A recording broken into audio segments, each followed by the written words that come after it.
నమస్తే, welcome to Zindagi media. Hyderabad Pocharam కారిడార్లో go రక్షా దళ్ కార్యకర్త మీద జరిగినటువంటి దాడి మొత్తం పొలిటికల్ దుమారం లేపుతుంది. ముఖ్యంగా జూబ్లీహిల్స్ బై ఎలక్షన్ టైంలో జరిగినటువంటి ఈ దాడి మరి బీజేపీ నేతలు తీవ్రంగా ఖండిస్తున్నారు. రాష్ట్ర అధ్యక్షుడు రామచంద్రరావుతో సహా కేంద్ర మంత్రి కిషన్ రెడ్డి వీళ్ళందరూ కూడా ఇదంతా కాంగ్రెస్ మతతత్వ రాజకీయాలకు ప్రతీక, వీళ్ళు ఒక బుజ్జగింపు రాజకీయాలు చేస్తున్నారు, దాని ఫలితమే ఇదంతా కూడా గో రక్షా దళ్ కార్యకర్త మీద దాడి, గోవులకు రక్షణ లేకుండా పోయింది అని కూడా వీళ్ళైతే ఆరోపిస్తున్నారు. మరి నేపథ్యంలో ఈ అంశం మీద మనతో మాట్లాడడానికి బీజేపీ నేత తిరుపతి రెడ్డి గారు మన స్టూడియోకి వచ్చారు. తిరుపతి రెడ్డి గారు నమస్తే అండి. నమస్తే అండి. తిరుపతి రెడ్డి గారు, గో రక్షా దళ్ కార్యకర్త మీద మన పోచారం ఐటీ కారిడార్లో జరిగినటువంటి దాడి మొత్తం అంటే పొలిటికల్ టర్న్ అయితే తీసుకుంది. మరి దీని మీద అసలు మీ స్పందన ఏంటి? ముందుగా ఇక్కడ గోరక్షా దళ్ అనేటువంటిది అతని పైన జరిగినటువంటి దాడి రాజకీయ రంగు పులుముకోలేదు. ఓకే, వాస్తవంగా ఒక హిందువు పైన, హిందువులు ఆరాధించే పూజించే గోవు పైన జరుగుతున్నటువంటి దాడులను ఖండించేటువంటి వ్యక్తి, గోవులను కాపాడేటువంటి వ్యక్తి, ఒక మానవతావాదిపై జరిగినటువంటి దాడి అది. ఇక్కడ నిజంగానే అది పొలిటికల్గా తీసుకుంటే అన్ని పార్టీలకు సంబంధించినటువంటి నాయకులు ఆ ప్రశాంత్ అనే దగ్గరికి వెళ్ళేవాళ్ళు. ఓకే, ఎవడు వెళ్ళలేదు. ఇక్కడ బీజేపీ వాళ్ళు మాత్రమే వెళ్తున్నారు. బీజేపీ వాళ్ళు ఒక్కరు వెళ్ళడం అనేటువంటిది ఇక్కడ పొలిటికల్ తీసుకున్నది అనేటువంటి విషయం మీరు మాట్లాడుతున్నారు. ఇక్కడ నేనేం చెప్తున్నానంటే, హిందువులపైన జరిగిన దాడులని, గోవులపైన జరుగుతున్నటువంటి దాడులని, అసలు మనుషులపై జరుగుతున్నటువంటి దాడులని ఎవరైనా ఖండిస్తారు అంటే, అన్యాయాలని అక్రమాలని ఎవరైనా ఖండిస్తారంటే కేవలం తెలంగాణ రాష్ట్రంలో కానీ భారతదేశంలో కానీ బీజేపీ నాయకులు, బీజేపీ కార్యకర్తలు మాత్రమే ఖండిస్తారు, వ్యతిరేకిస్తారు. ఇక్కడ ఉన్నటువంటి తెలంగాణలో పరిస్థితి చూసుకుంటే కాంగ్రెస్ అనేటువంటిది కేవలం ఎంఐఎం పార్టీకి తొత్తుగా మారిపోయింది. ఎవడైతే హిందువులపైన దాడులు చేస్తాడో వాని గురించి మాట్లాడుతుంది, వానికి సపోర్టివ్గా మాట్లాడుతుంది కాంగ్రెస్ పార్టీ. ఎవడైతే గుళ్ళపైన దాడులు చేస్తాడో వానికి సపోర్టివ్గా మాట్లాడుతుంది. ఎవడైతే హిందువులపైన దాడులు చేసి కేవలం ఓటు రాజకీయం కోసం మాత్రమే కాంగ్రెస్ కానీ బీఆర్ఎస్ పార్టీ కానీ మాట్లాడుతుంది. కానీ హిందువులపైన జరిగిన దాడులకు కానీ, గోవులపైన జరుగుతున్నటువంటి ఈ యొక్క వ్యతిరేకమైనటువంటి చర్యలు కానీ ఎవరు ఖండించరు. అంటే ఇప్పుడు ఒకవేళ జూబ్లీహిల్స్ బై ఎలక్షన్ లేకుంటే బీజేపీ వాళ్ళు స్పందించటోళ్ళ? సార్, ఖచ్చితంగా అంతకుముందు జరిగినటువంటి దాడులు ఒక ఆయన ఇంతకుముందు కూడా దాడి జరిగింది, అప్పుడు కూడా బీజేపీ వాళ్ళు మనకు సపోర్ట్ చేశారు, బీజేపీ వాళ్ళకి సపోర్ట్ చేశారు, వాళ్ళ ఇంటికి వెళ్ళారు. గతంలో జరిగిన దాడులు రాజాసింగ్ గారు, ఎమ్మెల్యే రాజాసింగ్ గారు, సరే ప్రస్తుతం మీ పార్టీ నుంచి ఆయన సస్పెండ్ అయిందా లేకుంటే ఆయన రాజీనామా చేసిన పక్కన పెడితే ఆయన మాత్రమే స్పందించేటోడు ఈ గోరక్షాదలు కానీ ఈ గోవులకు సంబంధించి అంటే ఆయన చాలాసార్లు ఆ చేజింగ్ చేసినటువంటి సందర్భాలు కూడా ఉన్నాయి రాజాసింగ్ గారు. ఓకే, మరి ఇప్పుడు రాజాసింగ్ గారిని సైడ్ చేయనికే మరి కిషన్ రెడ్డి వీళ్ళందరూ ఎంటర్ అయ్యారా, లేదంటే జూబ్లీహిల్స్ బై ఎలక్షన్ కోసం అంటే ఓట్ల పోలరైజేషన్ కోసం దీన్ని ఇంత ఇష్యూ చేస్తున్నారని చాలా ఓట్ల పోలరైజేషన్ అనేటువంటిది ఇక్కడ జరిగినటువంటి సంఘటన గురించి మనం మాట్లాడుతున్నాము, జరుగుతున్నటువంటి అన్యాయం గురించి మాట్లాడుతున్నాం. ఓట్లు అంటే రాష్ట్రం మొత్తం ఓట్లే, ఓన్లీ జూబ్లీహిల్స్లో మాత్రమే ప్రస్తుతానికి ఎమ్మెల్యే ఎలక్షన్స్, బై ఎలక్షన్స్ అనేటువంటివి ఉన్నాయి.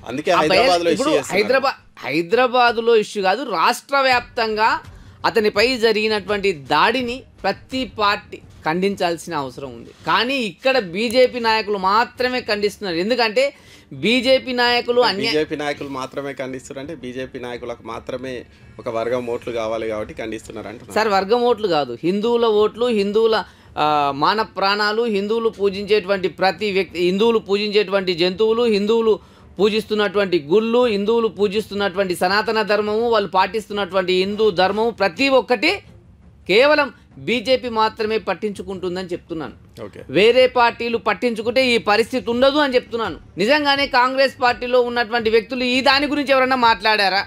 రోజు మీడియా ముందుకు వస్తున్నారు కదా, 3 రోజులు అయింది కదా, ఎవరు మాట్లాడారు? మరి ఎక్కడ మాట్లాడారు?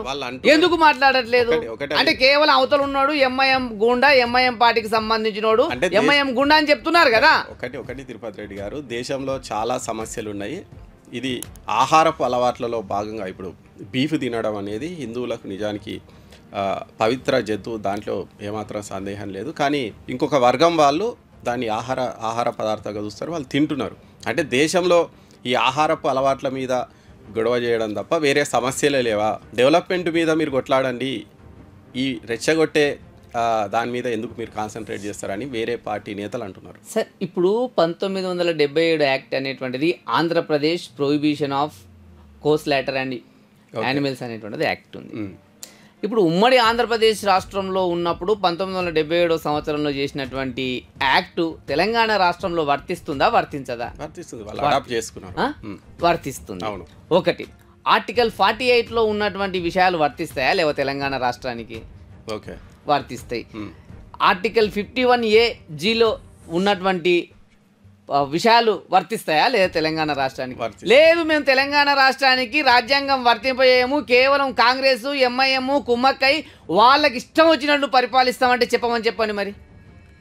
ఈ యొక్క చట్టాలను ఉన్నటువంటి విషయాలను అమల్లోకి వస్తే మేము పూజించేటువంటి గోవుని, మేము ఏదైతే గోవుని పూజిస్తున్నామో ఆ పూజిస్తున్నటువంటి గోవుని నిషేధిత ఆహార పదార్థంగా చేయాలి అనేటువంటిది ఒక రూలు కొన్ని రాష్ట్రాల్లో ఉంది. వాస్తవానికి ఇక్కడ కూడా కొన్ని నియమ నిబంధనలతో ఉంది. కానీ ఎట్లా పడితే అట్లా ఉమ్మడి ముబ్బడిగా సంఘటనలు జరుగుతున్నప్పుడు గోవులపైన ప్రేమ ఉన్నటువంటి వ్యక్తులు, గోరక్షాదళ్ యువకులు వాళ్ళు ఆ యొక్క విషయాలను పోలీసులకు చెప్పి వాళ్ళ సహాయంతో వాటిని పట్టుకొని వాళ్ళని కబేలాలకు తరలించకుండా జంతుశాలలకు తరలిస్తున్నారు.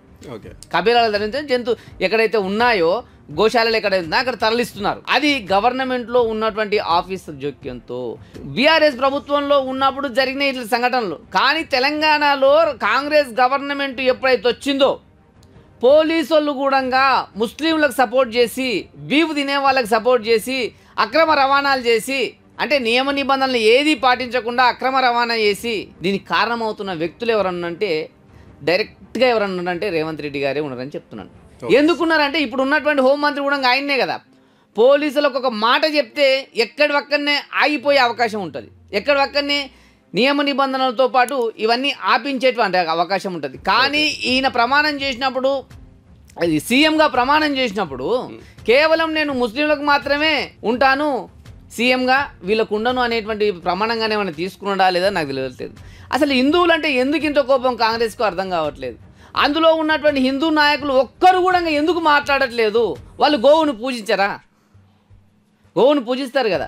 ఓ భయంకరమైన హిందువుని అని చెప్పుకుంటాడు, మళ్ళీ ఇంకొక ఆయన భయంకరమైన హిందూ ఆయన కొడుకు నిన్న ఒక ఆయనని దొంగతనాలు లంగతనాలు 50-60 కేసులు ఉన్నాయని ముస్లిం ఆయన చేర్చుకున్నాడు, ఆయన పార్టీలో చేర్చుకున్నాడు.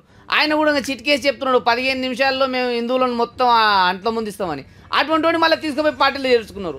నేనేమనంటే భయంకరమైన హిందువును, మా నాయన పూజలు చేస్తాడు, నేను పూజలు చేస్తాను, మేము కూడా పెద్ద పెద్ద బొట్లు పెట్టుకుంటాం. పూజలు చేసుడు బొట్లు పెట్టుకున్నాడు కాదు, ధర్మంగా ఉన్నటువంటి వాళ్ళని కాపాడాలి. అది ముస్లింలైనా హిందువులైనా క్రైస్తవులైనా. అసలు ఆ ధర్మమే అనేటువంటిది మీతో లేకుండా కేవలం ఎవరిని చూసినా ఓట్ల కోసమే చూస్తున్నారు అని చెప్తున్నాను నేను. ఓకే, ధర్మం ప్రకారము మీకు పడేటి పడతాయేమో, ఓట్లు మీరే గెలుస్తారేమో, కానీ ధర్మం ఏముందో చూడండి, చట్టం ఏముందో చూడండి, రాజ్యాంగం ఏముందో చూడండి. మీ సొంత రాజకీయం కోసం రాజ్యాంగాన్ని కూడా పణంగా పెడుతున్నారు, రాజ్యాంగంలో ఉన్నటువంటి విషయాలను కూడా పణంగా పెడుతున్నారు అంటున్నా. అంటే మీరు అధికారంలో ఉన్న రాష్ట్రాల్లో గోవధ నిషేధ చట్టం చాలా గట్టిగా అమలవుతుందా? ఖచ్చితంగా. ఇప్పుడు గుజరాత్లో కానీ, ఉత్తరప్రదేశ్లో కానీ, మహారాష్ట్రలో కానీ కొన్ని రాష్ట్రాల్లో అమలవుతుంది. కొన్ని రాష్ట్రాల్లో నిషేధిత ప్రాంతాలు, నిషేధితం కాని రాష్ట్రాలు కూడా కొన్ని ఉన్నాయి. అరుణాచల్ ఈశాన్య ప్రాంతాల్లో నేనేమంటున్నా సార్, ఒకటండి మీరు ఓకే ఇప్పుడు కరెక్ట్ పాయింట్కి వచ్చారు.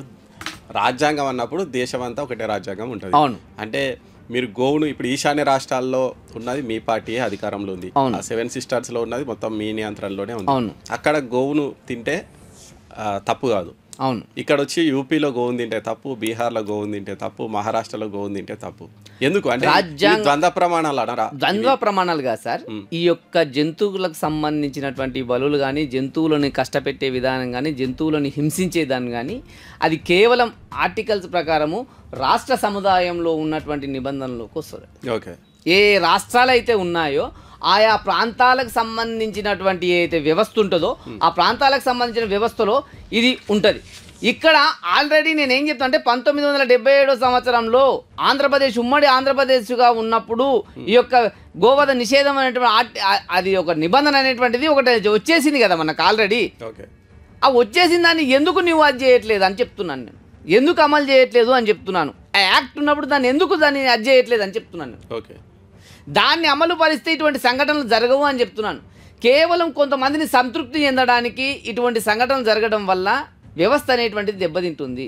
ఓకే. ఈ వ్యవస్థలో కేవలం ఓట్లు కాదు, ఓట్లతో పాటు మనుషులు ఉన్నారు, మనుషులను పరిపాలించాల్సిన అవసరం ఉంది. అక్కడక్కడ సంఘటనలు జరుగుతాయని చాలామంది అంటున్నారు. అక్కడక్కడ కాదు, వరుసగా సంఘటనలు జరుగుతున్నాయి. ఇది కేవలం హిందువుల పరంగానే సంఘటనలు జరుగుతున్నాయని నేను చెప్తున్నాను. గోవులపైన సంఘటనలు జరుగుతున్నాయని నేను చెప్తున్నాను. హిందూ ఆలయాలపైన దాడులు జరుగుతున్నాయని చెప్తున్నాను. వీళ్ళు వచ్చిన తర్వాత హైదరాబాద్ నుంచి మొదలు పెడితే అచ్చంపేట దాకా వెళ్ళినాయి గుళ్ళో దారులు. ఓకే. హైదరాబాద్, సికింద్రాబాద్లో జరిగే, శంషాబాద్లో జరిగే, షాద్నాలో జరిగే, జడ్చెలలో జరిగే, తర్వాత అచ్చంపేటలో బాణాల, బల్మూర్ మండలం బాణాలలో కూడా జరిగింది. దాని విజువల్స్ నేను మీకు చూపిస్తాను ఇప్పుడు. ఓకే. నేను మొన్న బాణాల దగ్గరికి వెళ్ళాను, అక్కడ కూడా జరుగుతుంది. అంటే కనీసం హిందూ దేవాలయాలపైన జరుగుతున్నటువంటి దాడులను చేసిన వాళ్ళని ఇంతవరకు పట్టుకోలేదు బాణాలలో. అసలు దాన్ని కాంప్లైంట్ ఇస్తే కూడా వాళ్ళు ఏం పని పాట లేదు మీకు అని చెప్తున్నారంట బీజేపీ కార్యకర్తలు దాడి ఇస్తే. ఓకే.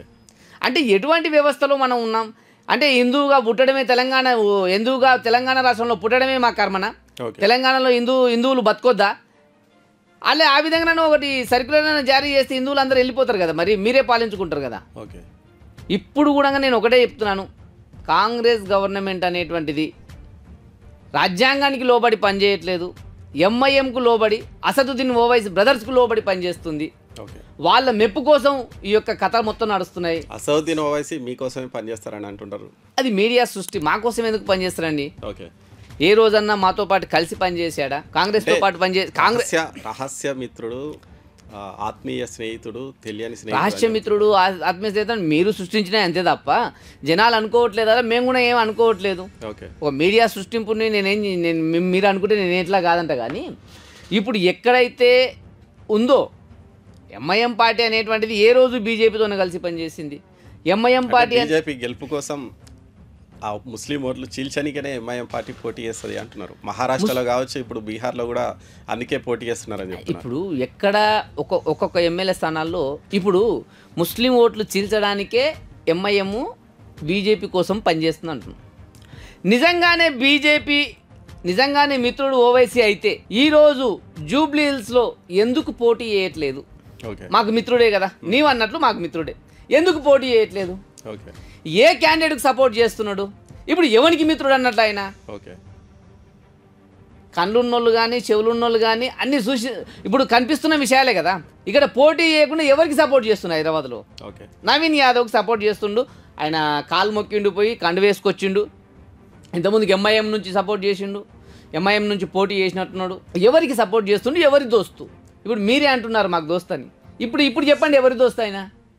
కాంగ్రెస్ కు దోస్తా, బీఆర్ఎస్ కు దోస్తా, బీజేపీకి దోస్తా? అంటే సరే, ఈ క్వశ్చన్ మిమ్మల్ని అడగొచ్చలేదో కానీ మరి బీహార్లో కూడా కలిసి పోటీ చేయొచ్చు కదా, వాళ్ళు చేస్తలేరు కదా. ఎవరు?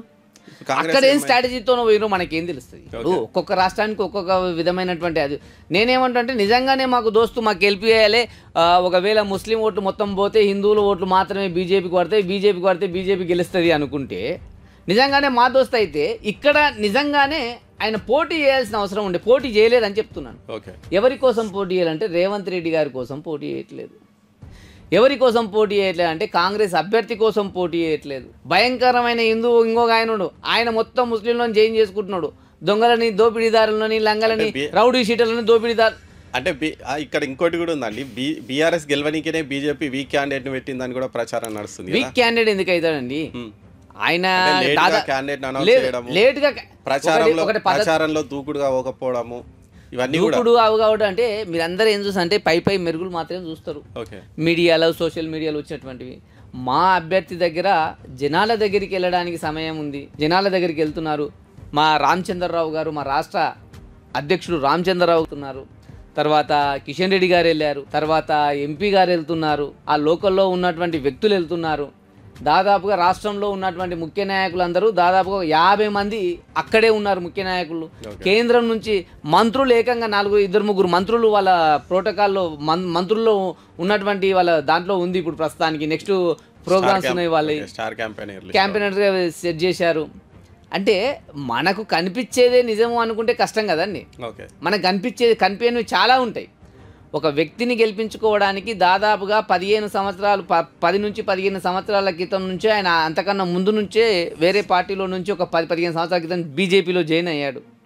బీజేపీలో ఎప్పుడైతే జాయిన్ అయ్యాడో అప్పటి నుంచి కూడా ఆయన పోయినసారి ఎలక్షన్లో కూడా ఆయన్నే పాల్గొన్నాడు కదా. పోయినసారి ఎమ్మెల్యేగా పోటీ చేశాడు. వీక్ క్యాండిడేట్ ఎందుకు అవుతాడు? మీ దృష్టిలో బాగా డబ్బులున్న వ్యక్తి, గట్టిగా ఉన్న వ్యక్తి. వీక్ క్యాండిడేట్ అంటే డబ్బులు లేని వ్యక్తి అన్నట్లే కదా అర్థం. మళ్ళీ ఎవరిని పెట్టాలనుకుంటారు బీజేపీలో? ఎవరు ఇప్పుడు ఒకటి సార్, అవును, ఇప్పుడు అటువంటి అప్పుడు ఆయన ముందే కన్ఫర్మ్ చేయొచ్చు కదా, లాస్ట్ మూమెంట్ వరకు. అది నేను సార్ నేనేమంటున్నా అంటే ఎమ్మెల్యే టికెట్ అనేటువంటిది నేను నీవు ఎవరో చెప్తే ఏ డేట్ నాడో చెప్తే కన్ఫర్మ్ చేసేది కాదు. అది కేంద్రంలో ఉన్నటువంటి కేంద్ర పార్టీ నిర్ణయిస్తున్నటువంటి వ్యక్తులకు ఎవరైతుందో వాళ్ళకు వచ్చేటువంటి అవకాశం ఉంటుంది. కానీ ఎవరికి పడితే వాళ్ళు, ఇప్పుడు నీవు నేను సెలెక్ట్ చేసే వ్యక్తి కాదు కదా, తెలంగాణ రాష్ట్రంలో ఉన్నటువంటి కార్యకర్తలు సెలెక్ట్ చేసే వ్యక్తి కాదు కదా. ఓ పద్ధతి ప్రకారము అది పద్ధతి ఉంటుంది, ఆ పద్ధతి ప్రకారమే సెలెక్ట్ చేస్తారు. ఇవి లోకల్ పార్టీలు కాబట్టి, బీఆర్ఎస్ లోకల్ పార్టీ కాబట్టి ఆల్రెడీ అక్కడ నియోజకవర్గంలో చనిపోయిన వ్యక్తి ఆ పార్టీకి సంబంధించి తొందరగా డిసైడ్ అయిపోయింది. ఇక్కడ ఉన్నటువంటి వ్యక్తి ఇప్పుడు ప్రస్తుతానికి కేంద్రంలో ఎలాంటి సంబంధం లేకుండా ఆయన పార్టీ ఆయనదే, ఈయన పార్టీ ఈయనదే. ఇప్పుడు ఎవరు జోళ్ళు పట్టుకున్నారు కాబట్టి ఖచ్చితంగా కాంగ్రెస్ గవర్నమెంట్ అనేది తొందరగా అనౌన్స్ చేసింది. ఇక్కడ కొన్ని నియమ నిబంధనలు ఉంటాయి. ఆ నియమ నిబంధనల ప్రకారము, కొన్ని స్ట్రాటజీస్ ప్రకారం ఎవరికి ఇవ్వాలి, ఎట్లు ఇవ్వాలి, ఎందుకు ఇవ్వాలి, ఏమవుతుంది అనేటువంటిది కేంద్ర పార్టీ అనేటువంటిది నిర్ణయిస్తుంది. అయినా ఎవరు ఏమున్నా మనం సరే జూబ్లీ సెలక్షన్ల గురించి మనం పక్కన పెడితే, ఇప్పుడు నిజంగా ఈ గో రక్షాదళ కార్యకర్తల పేరుతోటి మీరు అధికారంలో ఉన్నటువంటి రాష్ట్రాల్లో మైనార్టీల మీద, దళితుల మీద దాడులు జరుగుతున్నాయి అనేటువంటి ఒక ఆరోపణ ఉంది. దానికి సంబంధించి చాలా ఉన్నాయి. నేను కొన్ని మచ్చుకు ఈ ఇయర్ జరిగినాయి, ఒకటి రెండు చెప్తాను నేను. ఒకసారి ఈ ఆగస్టులో హర్యానాలో ఒక ముస్లిం యువకుడిని కాల్చి చంపిరు, గోరక్షకుడు అనేటువంటి పేరు మీద. సరే, గోరక్షక దళ్ కార్యకర్తలు ఆయన చంపిరు, అది పెద్ద గొడవ అయింది. ఆ తర్వాత ఆగ్రాలో, యూపీలో ఒక ముస్లిం వ్యక్తిని కొట్టిరు గోరక్షక దళ్ కార్యకర్తలు. ఇక దాంతోపాటు హర్యానాలో జరిగిన ఇటువంటివి ఒక ట్రక్ డ్రైవర్ మీద దాడి చేసిరు. ఇంకా రాజస్థాన్లో గోరక్షా దళ్ కార్యకర్తలు కొంతమంది మీద దాడి చేశారు. ఇట్లా చాలా అయినాయి. జస్ట్ ఈ 1 ఇయర్లోనే దాదాపు 10 నుంచి 15 ఘటనలు గోరక్షా దళ్ కార్యకర్తల పేరు మీద, అంటే వాళ్ళు మేము గోవులను రక్షిస్తున్నాం అనేటువంటి పేరు మీద చాలామంది మీద దాడి చేసినటువంటి ఘటనలు కూడా జరిగినాయి. అది అంటే ఇవన్నీ కూడా ఒక రెచ్చగొట్టే చర్యగానే విపక్షాలు అయితే ఆరోపిస్తున్నాయి. రెచ్చగొట్టే చర్య, విపక్షాలు ఆలోచించడం అనేటువంటిది, వాళ్ళు బురదలడం అనేటువంటిది మామూలే. నేను ఇక్కడ ఏం చెప్తున్నానంటే, ఇప్పుడు మనం చెప్పినటువంటి కూడా మీరు అధికారంలో ఉన్న రాష్ట్రాల్లో, ఇప్పుడు రాజస్థాన్లో మీరే ఉన్నారు, హర్యానాలో మీరే ఉన్నారు, నేను అదే ఇక్కడ యూపీలో మీరే ఉన్నారు, మహారాష్ట్రలో మీరే ఉన్నారు. మీరు అధికారంలో ఉన్నటువంటి రాష్ట్రాల్లోనే గోరక్షా దళ్ కార్యకర్తలు కొంతమంది మీద దాడి చేసినటువంటి ఘటనలు ఎందుకు అవుతున్నాయి? ఇప్పుడు మనము మీడియాలో వచ్చిన దాంట్లో ఆన్లైన్లో తీసుకున్నటువంటి లిస్టు ప్రకారం ఉంది.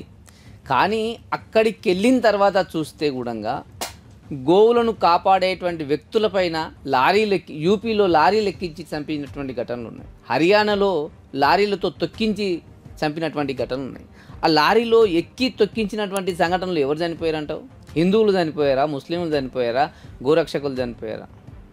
ఓకే, ఎవరు చంపారు? ఎవ్వరు రెచ్చగొట్టగాదు.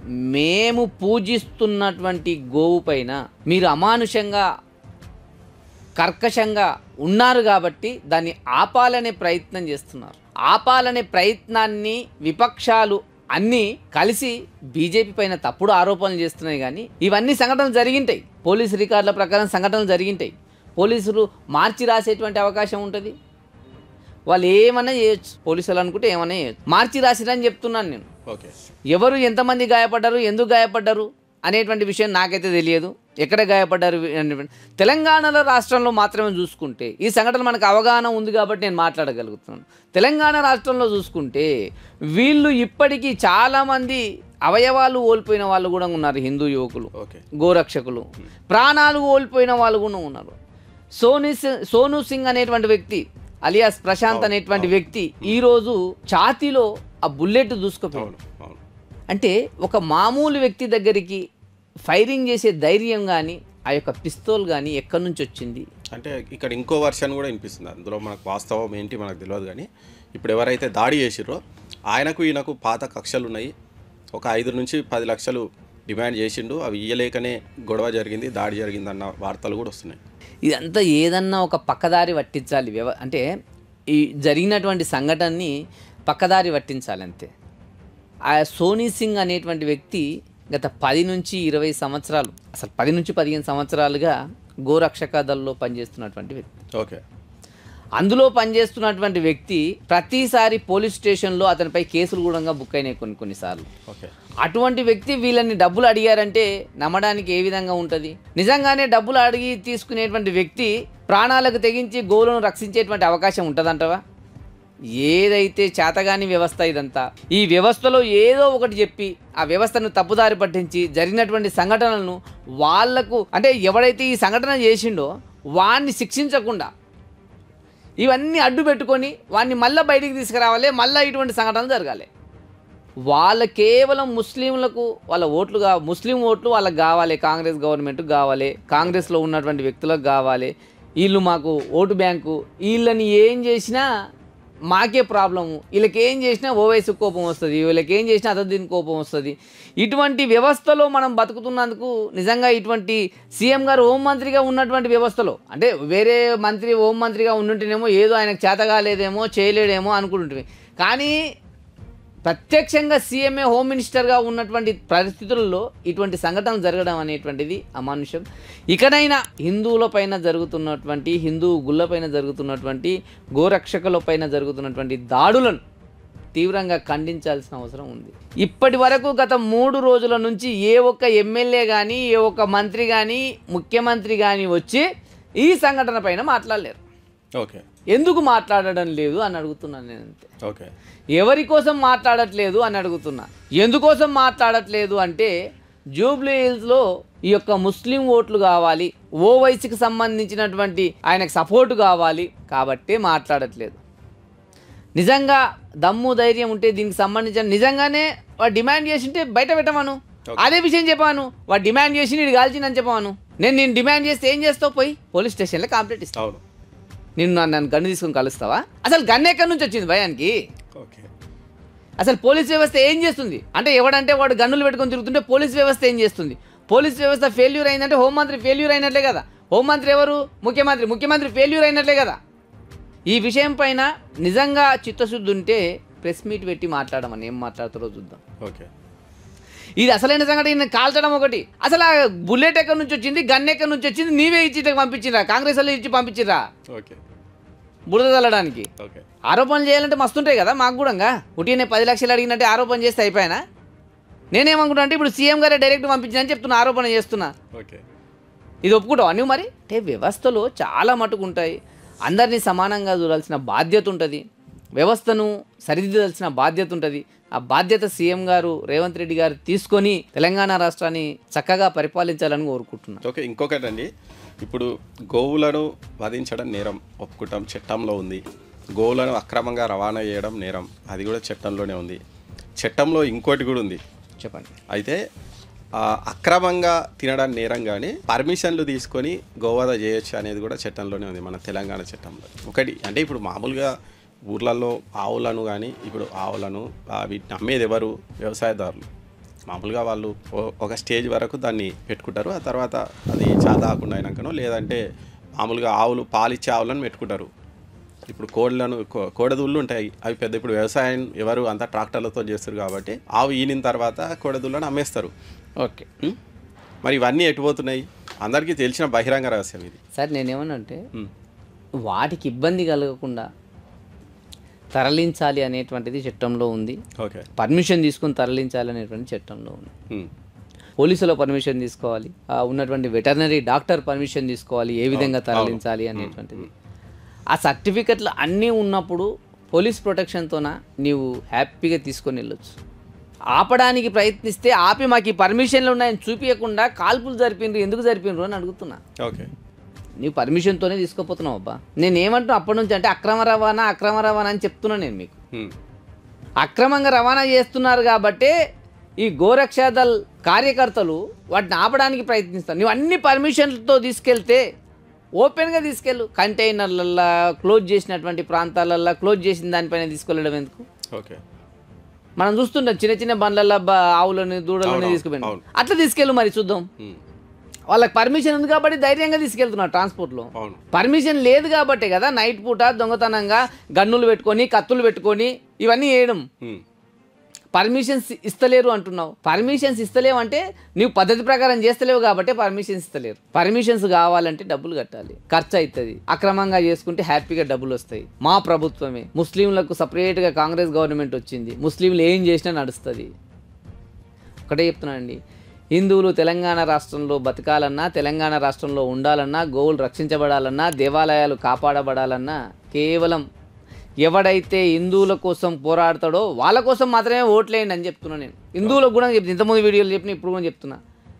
హిందూ అనేటోడు నిజంగా ఏ పార్టీలో ఉన్నా సరే దేవాలయాలను కాపాడడానికి ప్రయత్నించండి, హిందుత్వాన్ని కాపాడడానికి ప్రయత్నించండి, సనాతన ధర్మాన్ని కాపాడడానికి ప్రయత్నించండి. అటువంటి వ్యక్తులకు సపోర్ట్ చేయండి, అటువంటి వ్యక్తులను ఎమ్మెల్యేలుగా గెలిపించండి, అటువంటి వ్యక్తులను మంత్రులుగా చేయండి, అటువంటి వ్యక్తులను ఎంపీలుగా చేయండి, అటువంటి వ్యక్తులను సర్పంచులుగా చేయండి. అంటే వ్యవస్థలో మార్పు అనేటువంటిది రావాలి. ఆ మార్పు రాకుండా ఆ పాశవికంగా ఆటవికంగా రివర్స్ వెళ్తుంటే ఎవడేం చేస్తాడు? కేవలం ఓటు బ్యాంక్ రాజకీయం కోసమే ఇదంతా నడుస్తుంది అనేటువంటి విషయం మన కళ్ళ ముందర కనబడుతుంది. ఇకనైనా హిందువులారా, హిందూ ప్రజలారా మేల్కొనండి ఒక్కసారి. మనం ఎవరి కోసం పనిచేస్తున్నాం, ఎందుకోసం పనిచేస్తున్నాం, ఎన్ని కోట్లు సంపాదించిన కూడా రేపు నేను హిందువునని చెప్పుకోలేనటువంటి అపవిత్రమైనటువంటి స్థాయికి, ఒక దిగజారిపోయినటువంటి స్థాయికి మన కొడుకులు కానీ మన పిల్లలు కానీ వెళ్తే నువ్వు ఎన్ని కోట్లు సంపాదించినా, ఎన్ని కార్లు సంపాదించినా, ఏ పల్లెంలో అన్నం తిన్నా వేస్ట్ అయిపోతుంది. ఓకే, బొట్టు పెట్టుకొని ధైర్యంగా నేను మా నాన్న హిందూ, నేను హిందూ అని చెప్పుకునే స్థాయికి ఈ 10 ఏళ్లలో వచ్చిందంటే కేవలం మోడీ గారి గవర్నమెంట్ ఉండడం వల్లనే వచ్చింది. ఇంతకు ముందు నేను హిందువునని చెప్పుకోవడానికి కూడా ఇబ్బంది పడే పరిస్థితుల్లోకి వెళ్ళి ఈరోజు నేను హిందువుని అని 10-11 ఏళ్లలో ధైర్యంగా చెప్పుకునేటువంటి అవకాశం ఉంది. రేపు రాబోయే తెలంగాణ రాష్ట్రంలో ఎన్నికల్లో కూడా ప్రతి హిందూ వ్యక్తికి బీజేపీకి మాత్రమే ఓటేస్తే మన గుళ్ళు కాపాడబడతాయి, గోవులు కాపాడబడతాయి, దేవాలయాలు కాపాడబడతాయి, హిందుత్వాన్ని కాపాడుకుంటాం. దయచేసి ఒక్కసారి ఆలోచించండి. అది తిరుపతి రెడ్డి గారు చెప్తున్నారు. హిందువులు మేల్కోవాలి, ఈ అక్రమ గో రవాణాను ఖచ్చితంగా అడ్డుకొని తీరుతాం. ఎందుకంటే ఇది అంతా ముస్లిం బుజ్జగింపుల కోసం కాంగ్రెస్ ప్రభుత్వం చేస్తున్నటువంటిది. దీన్ని ఎట్టి పరిస్థితుల్లో అడ్డుకొని తీరుతాం. హోంమంత్రిగా, సీఎంగా రేవంత్ రెడ్డి గారు ఫెయిల్ అయినని కూడా చెప్తున్నారు మరి తిరుపతి రెడ్డి గారు. అది ఈరోజు topic. Thank you Tirupati Reddy గారు. నమస్తే అండి.